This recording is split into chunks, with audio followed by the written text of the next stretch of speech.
Proper biomechanics will reduce injury, improve quality, and increase production. Imperative number 1. Shovel length. Determining the correct shovel length is important to achieve many of the other biomechanical imperatives. The correct shovel length allows a planter to keep shoulders level, not over-rotate to plant the tree, and allows a neutral wrist and elbow position. This allows better quality when hand closing.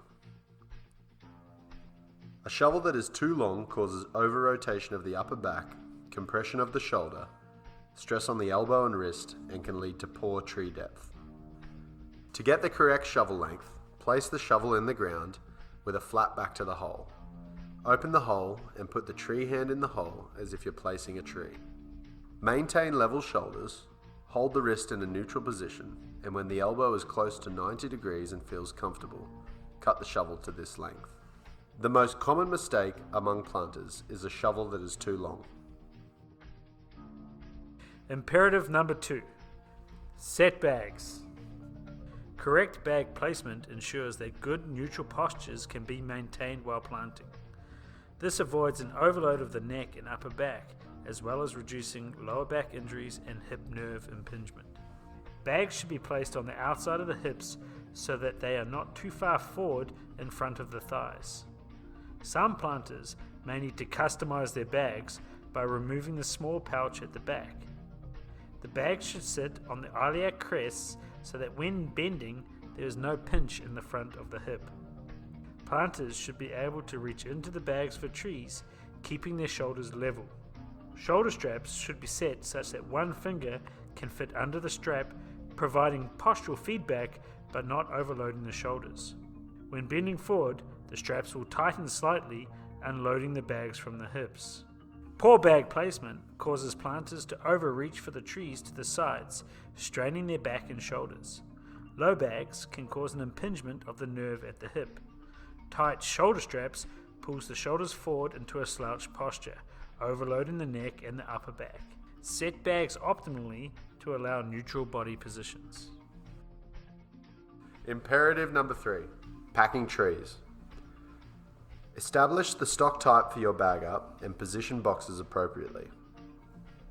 Boxes of trees may be as heavy as 65 pounds. Lift boxes with a wide, stable base. Keep an extension curve in your lower back and tuck your chin. Contract your abdominal muscles 30% and lift the box, stepping with your feet to move and place the box. Avoid bending and twisting. Bending and twisting places load on the lower back joints and discs, causing possible strains or disc bulges. When packing trees, kneel down into a half-kneeling position and contract your abdominal muscles. Avoid loading trees from a bent-over standing position. Avoid packing trees when grasping requires awkward wrist positions. You may need to take time to move and unwrap bundles and place the plugs forward and down as you plant. Imperative number 4. Split stance and plant in the neutral zone. Step over the site so that the tree is going to be placed in the space between and just in front of your feet. We have called this the neutral zone.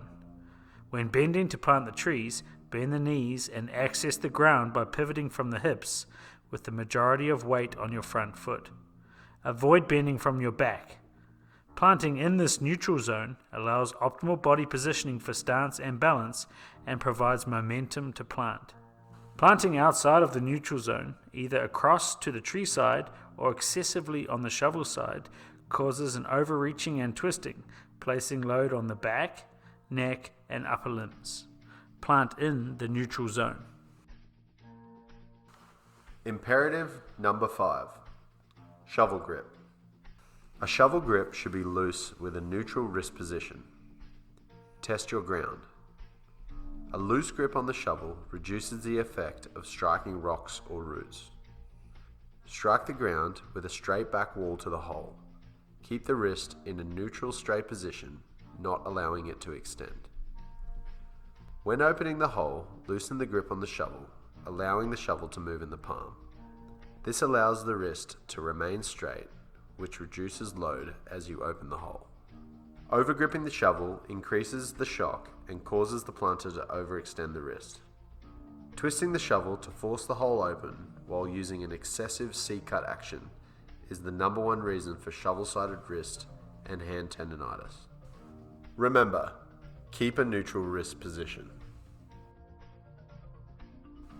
Imperative number 6.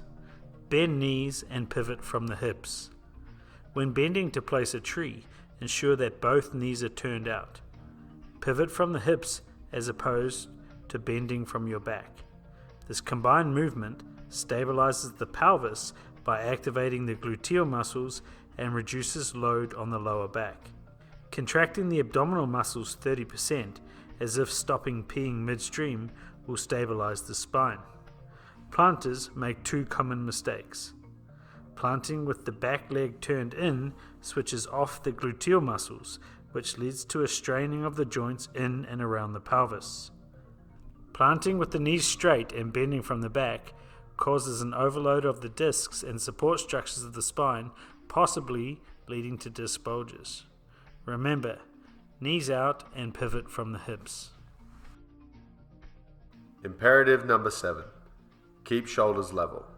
When placing a tree, ensure that you clear the shovel when opening your hole so that a level shoulder position can be maintained during tree placement and hand closing.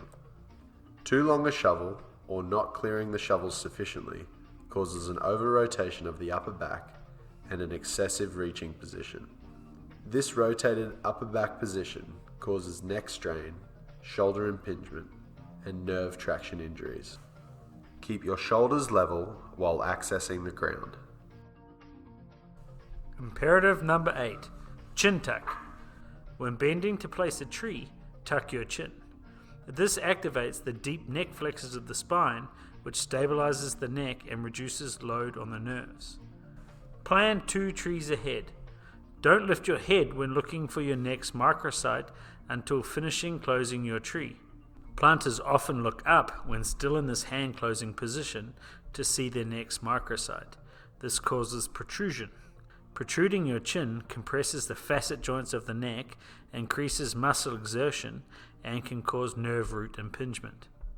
This can lead to neck pain, headaches, carpal tunnel, and claw hand. Don't do the chicken. Imperative number 9. Hole closing. Hand closing poses multiple potential injury risks. Tendons don't like working around corners.